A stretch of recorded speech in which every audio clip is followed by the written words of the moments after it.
President Rodrigo Duterte has a direct message for the 22 Filipino fishermen of the sunken Philippine fishing boat GemVer for the first time. In an interview Monday, June 24, Duterte says the wreck-to-bank incident was not worth going to war for.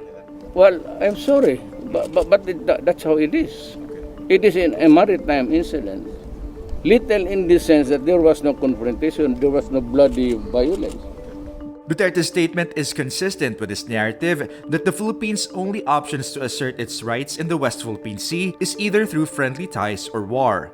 Duterte doubts the Chinese would fish in wreck-to-bank even if the Chinese embassy admitted the Chinese ship found in the area was fishing. Wreck-to-bank is part of Philippine waters. The Philippines enjoys sovereign rights over the area.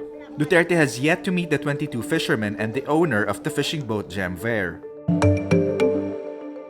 Former Philippine Foreign Affairs Secretary Albert Del Rosario donates ₱500,000 pesos to the fishermen of sunken Filipino fishing boat GemVer. Del Rosario says, quote, "From my heart, we truly care for them and sympathize with what has happened." Del Rosario made the donation through the Department of Foreign Affairs or DFA on Wednesday, June 19.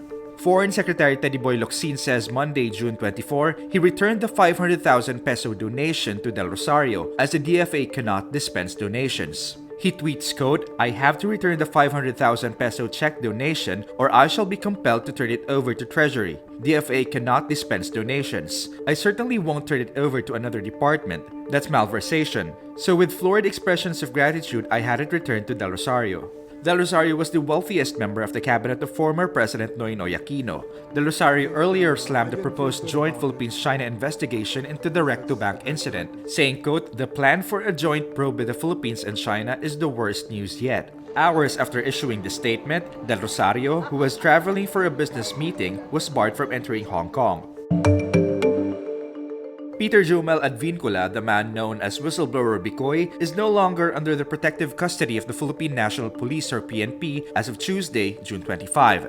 PNP spokesman Colonel Bernard Banac says Advincula no longer perceived any threats to his life after months in hiding. Banac says the PNP is still in contact with Advincula regarding his claims about the opposition. Before his turnaround, a police official had earlier branded him a liar. Advincula claims he is the man in the controversial Ang Totoong Narcolist video series. The video series alleges former Duterte aide and now Senator Bongo, presidential son Paulo Duterte, and Duterte's son-in-law Manasseh Carpio received millions in drug money. He surfaced and held a press conference on May 6. But on May 22, he surrendered to the police and said all his claims were orchestrated by outgoing opposition Senator Sonny Trillanes and the Liberal Party. Trillanes and the LP categorically denied the charge. A Filipino was arrested in the United States over visa fraud and illegally recruiting workers. Maria Luisa Estrella Haidi was arrested on charges of fixing illegal work visas for overseas Filipino workers or OFWs and later subjecting them to illegal labor in the US. She faces a maximum of 10 years in prison.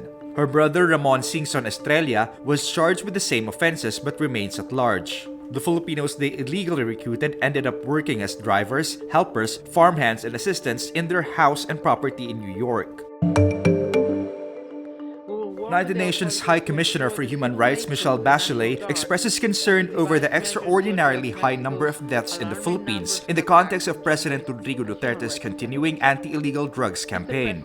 My office is following the situation of human rights in the Philippines very closely.